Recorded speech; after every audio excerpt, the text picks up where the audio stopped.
ইতিমধ্যে আমি খানাপাৰা পশু চিকিৎসা মহাবিদ্যালয় খেলপথাৰত আছোঁ আৰু খেলপথাৰৰ পৰিৱেশটো আমি মুঠত দেখুৱাবলৈ চেষ্টা কৰিম। প্ৰস্তুতি তুংগত উঠিছে আৰু কেইঘণ্টামান বাকী আৰু সেই কথাখিনি আপুনি উল্লেখ কৰিছে। কালি 11:40 মিনিটত শপত গ্ৰহণ কৰিব দ্বিতীয়বাৰৰ বাবে অসমৰ মুখ্যমন্ত্ৰী হ'ব হিমন্ত বিশ্ব শৰ্মা। আৰু এই মুহূৰ্ততে খানাপাৰা পশু চিকিৎসা মহাবিদ্যালয় খেলপথাৰৰ পৰা পৰিৱেশটো দেখুৱাইছোঁ। ইতিমধ্যেই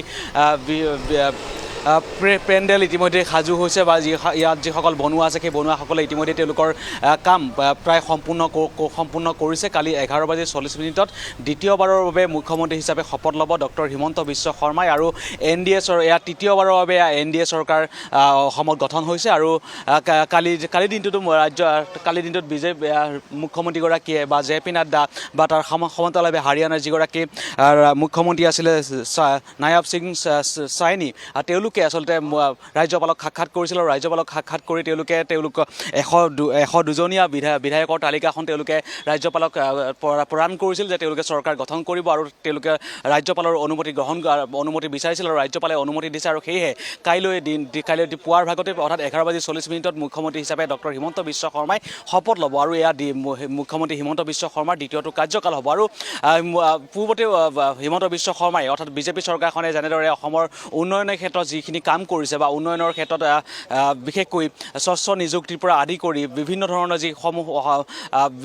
যিসমূহ উন্নয়নমূলক কাম কাজ কৰিছে, সেই উন্নয়নমূলক কাম কাজৰ বাবেই দ্বিতীয়বাৰৰ বাবে অসমৰ ৰাইজে মুখ্যমন্ত্ৰী ডক্টৰ হিমন্ত বিশ্ব শৰ্মাক মুখ্যমন্ত্ৰী হিচাপে চাব বিচাৰিছে। সেয়েহে সকলোৱে আচলতে এইবাৰো তেওঁলোকক সকলোৱে তেনেদৰেই ভোট দিছিলে আৰু সেয়েহে দ্বিতীয়বাৰৰ বাবে মুখ্যমন্ত্ৰী হ'ব ডক্টৰ হিমন্ত বিশ্ব শৰ্মা। আৰু আমি এই মুহূৰ্তত যিটো স্থানত আছোঁ এয়া হৈছে APSCৰ যিটো বিল্ডিং আছে সেই বিল্ডিংটোৰ সন্মুখ ভাগতেই আছোঁ। আৰু ইয়াৰ পৰা আমাক ভিতৰ ভাগলৈকে যাবলৈ দিয়া নাই। ইয়াৰ পৰাই ইয়াতে দুখনকৈ গেট ৰখা হৈছে। এই গেটখনতে আমাক ৰখাই দিয়া হৈছে, কিয়নো ভিতৰ ভাগত ইতিমধ্যে নিৰাপত্তা যিখিনি ব্যৱস্থা সেই নিৰাপত্তা ব্যৱস্থাখিনি কটকটীয়া কৰি তোলা হৈছে। ভিতৰ ভাগত বিশেষকৈ প্ৰধানমন্ত্ৰীৰ কালিলৈ যিহেতু প্ৰধানমন্ত্ৰীগৰাকী উপস্থিত হ'ব, তাৰ সময়লৈ দেশৰ গৃহমন্ত্ৰী, ৰাষ্ট্ৰীয় সভাপতি নীতিন নবীন ডাঙৰীয়া, তাৰ সমান্তৰালভাৱে কেন্দ্ৰীয় কেইবাগৰাকীও মন্ত্ৰী আৰু ঠিক 21খন যি NDA শাসিত যি ৰাজ্য, সেই NDA শাসিত ৰাজ্যৰ 21খন ৰাজ্যৰে মুখ্যমন্ত্ৰী উপমুখ্যমন্ত্ৰীসকল উপস্থিত থাকিব। তাৰ সমান্তৰালভাৱে দেশৰ উদ্যোগপতিসকল উপস্থিত থাকিব। অনিল আদানীৰ পৰা আদি কৰি মুকেশ আম্বানী দেশৰ উদ্যোগপতিসকল উপস্থিত থাকিব। সেয়েহে সম্পূৰ্ণ কটকটীয়া নিৰাপত্তা ব্যৱস্থা গঢ়ি তোলা হৈছে। CRPFৰ পৰা আদি কৰি অসম আৰক্ষীয়ে ইতিমধ্যে ঘেৰি আছে। ভিতৰৰ ভাগত বিশেষ প্ৰধানমন্ত্ৰীৰ যি বিশেষ সুৰক্ষা ব্যৱস্থা SPGয়ে ভিতৰৰ ভাগত ইতিমধ্যেই তেওঁলোকৰ যিখিনি দায়িত্ব সেই দায়িত্বখিনি পালন কৰিছে। সেয়েহে তেওঁলোকে ইয়াৰ পৰা সংবাদ মাধ্যমক প্ৰৱেশ কৰিবলৈ দিয়া নাই। SPGয়ে সম্পূৰ্ণ তদাৰক কৰি আছে, কিয়নো দেশৰ প্ৰধানমন্ত্ৰীগৰাকী কাইলৈ দিনটোত উপস্থিত থাকিব। দেশৰ গৃহমন্ত্ৰী অমিত শ্বাহ উপস্থিত থাকিব বা কেন্দ্ৰীয় মন্ত্ৰী বহুকেইগৰাকী কেন্দ্ৰীয় মন্ত্ৰী ইয়াত উপস্থিত থাকিব। তাৰ সমান্তৰালভাৱে ঠিক মই ইতিমধ্যে উল্লেখ কৰিছোঁ NDA শাসিত 21খন ৰাজ্যৰ মুখ্যমন্ত্ৰীসকল উপস্থিত থাকিব, উপমুখ্যমন্ত্ৰীসকল উপস্থিত থাকিব। তাৰ সমান্তৰালভাৱে ৰাজ্যৰ বহু গণ্যমান্য ব্যক্তি উপস্থিত থাকিব। সত্ৰাধিকাৰসকল ৰাজ্যৰ কেইবাগৰাকীও সত্ৰাধিকাৰ উপস্থিত থাকিব। তাৰ সমান্তৰালভাৱে AGP আৰু বিজেপিৰ যিসকল বুথ সভাপতিসকল উপস্থিত থাকিব আৰু যিসকল পঞ্চায়তৰ যিসকল নিৰ্বাচিত প্ৰতিনিধি সেই প্ৰতিনিধিসকল উপস্থিত থাকিব। বহু সংখ্যক লোক ইয়াত উপস্থিত থাকিব আৰু সাধাৰণ লোকৰ বাবেও আচলতে বিশেষ সুবিধা থাকিব। সাধাৰণ লোকসকলেও তেওঁলোকে সেই শপত গ্ৰহণ অনুষ্ঠানটো তেওঁলোকে আচলতে চাব পাৰিব আৰু তাৰ বাবে বিশেষ ব্যৱস্থা কৰা হৈছে। যিখন এয়া খানাপাৰা পশু চিকিৎসা মহাবিদ্যালয়ৰ সন্মুখ ভাগত যিখন দেৱাল আছিলে বা যিখন ৱাল আছিলে সেই ৱালখন ইতিমধ্যে ভাগি দিয়া হৈছে। এই বাহিৰৰ ভাগতো বহু লোক বিশেষকৈ সাধাৰণ লোকসকল বাহিৰৰ ভাগতো উপস্থিত থাকিব পাৰিব। আৰু ইতিমধ্যে পেণ্ডেল বা কেইবাটাও পেণ্ডেল আচলতে ইতিমধ্যে সাজু কৰা হৈছে। প্ৰায় 5-6টাকৈ পেণ্ডেল ইতিমধ্যে সাজু কৰা হৈছে। আৰু সেয়েহে তেওঁলোকে ইতিমধ্যে যিসকল বনুৱা আছে সেই বনুৱাসকলে কাম কাজ কৰি আছে। কালি তেওঁলোকৰ মাজত আজি দিনটো আৰু নিশাটো আছে। কালি পুৱাৰ ভাগতে তেওঁলোকে সম্পূৰ্ণ সাজু কৰি দিব লাগিব। আৰু ইতিমধ্যে যিসকল দায়িত্বত থকা যিসকল কেইবাগৰাকী প্ৰাক্তন মন্ত্ৰী সেই মন্ত্ৰীসকলে ইতিমধ্যে সম্পূৰ্ণ দিশসমূহ তদাৰক কৰি আছে। আৰু মুখ্যমন্ত্ৰীগৰাকী নিজেই গোটেইখিনি ক'ত কেনেদৰে কি ব্যৱস্থা কৰিব লাগিব, ক'ত কেনেদৰে কি তদাৰক কৰিব লাগিব, মুখ্যমন্ত্ৰীগৰাকী নিজেই আচলতে গোটেই বিষয়টো তদাৰক কৰি থকা দেখিবলৈ পোৱা গৈছে। আজি দিনৰ ভাগতো হয়তো মুখ্যমন্ত্ৰী ক্ষমা কৰিব ডক্টৰ হিমন্ত বিশ্ব শৰ্মা হয়তো ইয়ালৈ আহিব। আৰু তাৰ সমান্তৰালভাৱে যিসকল কেইবাগৰাকীও প্ৰাক্তন মন্ত্ৰী তেওঁলোকক কেইবাগৰাকীকো দায়িত্ব দিয়া হৈছে যে সকলোখিনি বিষয় তদাৰক কৰিবলৈ তেওঁলোকক দায়িত্ব দিয়া হৈছে।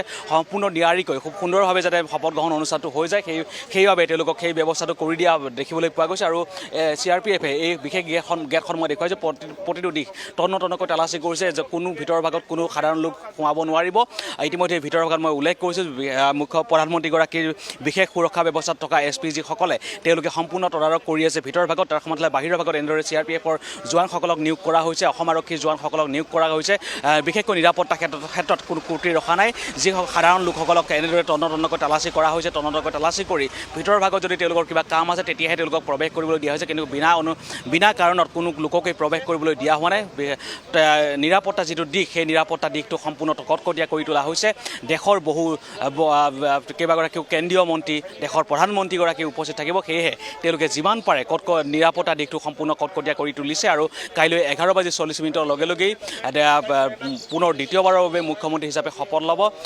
ডক্টৰ হিমন্ত বিশ্ব শৰ্মাই ৰাজ্যপালে শপত বাক্য পাঠ কৰাব আৰু মুখ্যমন্ত্ৰীগৰাকীৰ লগতে কেইবাগৰাকীও মন্ত্ৰীয়ে শপত ল'ব কিন্তু কোন মন্ত্ৰীয়ে সেই মুখ্যমন্ত্ৰীগৰাকীৰ সৈতে শপত গ্ৰহণ কৰিব কেইগৰাকীয়ে মন্ত্ৰীয়ে শপত গ্ৰহণ কৰিব সেই কথা কিন্তু এতিয়াও নিশ্চিত হোৱা নাই কালি 11:40 লগে লগে সকলোখিনি কথা কিন্তু গম পোৱা যাব বাবেশ্ৰী প্ৰবাল যিহেতু বহু সংখ্যক যিহেতু অতিথি আহিব কাইলৈ শপত গ্ৰহণ সমাৰোহৰ বাবে বহু সংখ্যক VIP আৰু VVIP গেষ্ট যিহেতু তেওঁলোকক নিমন্ত্ৰণ জনোৱা হৈছে কাইলৈ শপত গ্ৰহণ সমাৰোহৰ বাবে আৰু এটা তথ্য আমি লাভ কৰিবলৈ সক্ষম হৈছোঁ যিহেতু 1 লাখ লোকৰ সমাগম হোৱাৰ যিহেতু সম্ভাৱনা প্ৰকট কৰা হৈছে কিন্তু এটা তথ্য আমি লাভ কৰিবলৈ সক্ষম হৈছোঁ জিলাই বাছ যোগান ধৰা হৈছে বাহন যোগান ধৰা হৈছে যাতে সকলো জনগণ আহি যাতে এই শপত গ্ৰহণ সমাৰোহত উপস্থিত থাকিব পাৰে আৰু মুখ্যমন্ত্ৰীৰ ৰূপত চাবলৈ সক্ষম হয় যাতে ডক্টৰ হিমন্ত বিশ্ব শৰ্মাক গতিকে কিমান সংখ্যক মুঠৰ ওপৰত আনুমানিকভাৱে কিমান সংখ্যক লোকৰ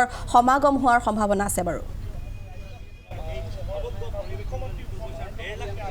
নিশ্চয় কৈছে যিসকল বহু লোক উপস্থিত থাকিব দেশৰ প্ৰধানমন্ত্ৰীগৰাকী উপস্থিত থাকিব কেইবাগৰাকী কেন্দ্ৰীয় মন্ত্ৰী উপস্থিত থাকিব তাৰ সমান্তৰালভাৱে বিজেপিৰ যিসকল বিষয়ববীয়া আছে বা ৰাজ্যৰ বিভিন্ন বুথ পৰ্যায়ৰ জিলা পৰ্যায়ৰ সকলোখিনি বিষয়ববীয়া উপস্থিত থাকিব অসম গণ পৰিষদৰ সেই বিষয়ববীয়াসকল উপস্থিত থাকিব তাৰ সমান্তৰালভাৱে BPFৰ বহু কৰ্মী উপস্থিত থাকিব তাৰ সমান্তৰালভাৱে বহু সাধাৰণ লোকেও সেই পৰিৱেশটো মুখ্যমন্ত্ৰীগৰাকী শপত বাক্য পাঠ কৰা তাৰ সমান্তৰালভাৱে মুখ্যমন্ত্ৰীগৰাকীৰ সৈতে কোন মন্ত্ৰীয়ে শপত বাক্য পাঠ কৰিব সেই সন্দৰ্ভত সকলোৱে জানিবলৈ ইচ্ছা আছে আৰু সকলোৱে এই পৰিৱেশটো চাবৰ বাবে এই শপত গ্ৰহণৰ যিটো কাৰ্যসূচী সেই কাৰ্যসূচীটো চাবৰ বাবে সকলোৱে আহিব আৰু সকলোৱে ইয়াত আশা কৰা হৈছে 1.5 লাখৰো অধিক লোক ইয়াত সমবেত হ'ব 1.5 লাখৰো অধিক লোক ইয়াত উপস্থিত হ'ব আৰু যিটো হাদাপাৰা যিটো পেণ্ডেল সেই পেণ্ডেলটো যদি চাই সমগ্ৰ খেলপথাৰখনে তেওঁলোকে আচলতে পেণ্ডেল দিয়াৰ ব্যৱস্থা কৰিছে মই যদি দেখুৱাবলৈ চেষ্টা কৰোঁ প্ৰায় 5টাকৈ ইয়াত প্ৰায় ঠিক এতিয়াও 2টাকৈ নিৰ্মাণ কৰি থকা হৈছে বাকী তিনিটা পেণ্ডেল সম্পূৰ্ণৰূপে সাজু হৈ উঠিছে আৰু দুটা পেণ্ডেল ইতিমধ্যে তেওঁলোকে নিৰ্মাণ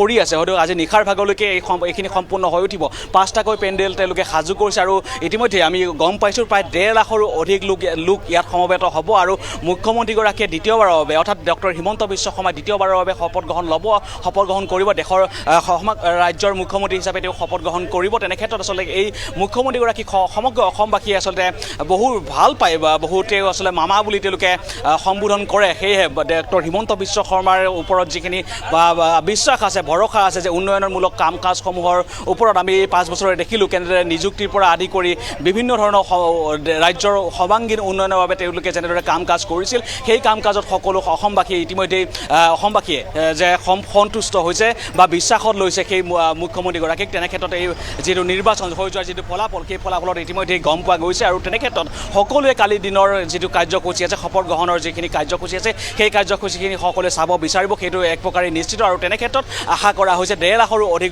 লোক ইয়াত সমবেত হ'ব কিয়নো ইতিমধ্যে সম্পূৰ্ণৰূপে সাজু কৰি তোলা হৈছে 5টাকৈ পেণ্ডেল ইয়াত নিৰ্মাণ কৰা হৈছে আৰু ঠিক আছে আমি গেটতে আছিলোঁ কিন্তু তথাপিও আমাক অলপ আঁতৰি যাবলৈ দিয়া হৈছে ভিতৰ ভাগত যিহেতু হয় ঠিক আছে তেওঁলোকে কৈছে যে ইয়াৰ পৰা আমাক যাবলৈ দিয়া নাই আমি সম্পূৰ্ণৰূপে তেওঁলোকে যিটো বেৰিকেড নিৰ্মাণ কৰি দিছিল সেই বেৰিকেডতে আমি থিয় হৈ আছোঁ কিন্তু তাৰ পৰা বেৰিকেডৰ পৰা আমি এখোজো আগলৈকে যাব নোৱাৰোঁ সম্পূৰ্ণ ভিতৰ ভাগত SPGয়ে দিশসমূহ চালি জাৰি চাই আছে, নিৰাপত্তা দিশসমূহ চালি জাৰি চাই আছে। তেনে ক্ষেত্ৰত তেওঁলোকে মই আৰু এটা দৃশ্য দেখাবলৈ চেষ্টা কৰিম। বিভিন্ন এই নিৰাপত্তা ৰক্ষীসকল গাড়ীয়ে গাড়ীয়ে তেওঁলোক আহিছে। নিৰাপত্তা দিশটো সম্পূৰ্ণ কটকটীয়া কৰি তোলা হৈছে।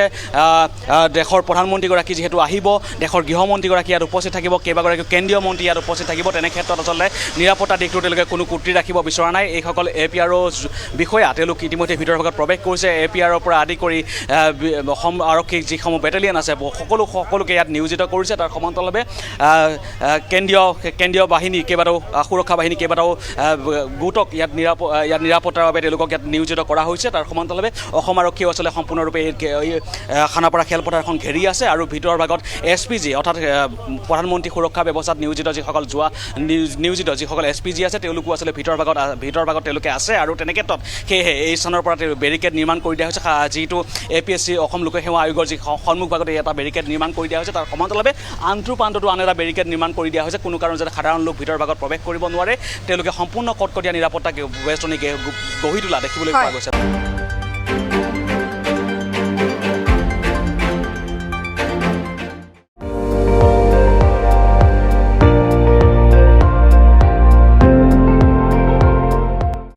আপুনি চাই আছে ND24, সৰ্বশ্ৰেষ্ঠ নহয় সৰ্বোত্তমৰ দৌৰ।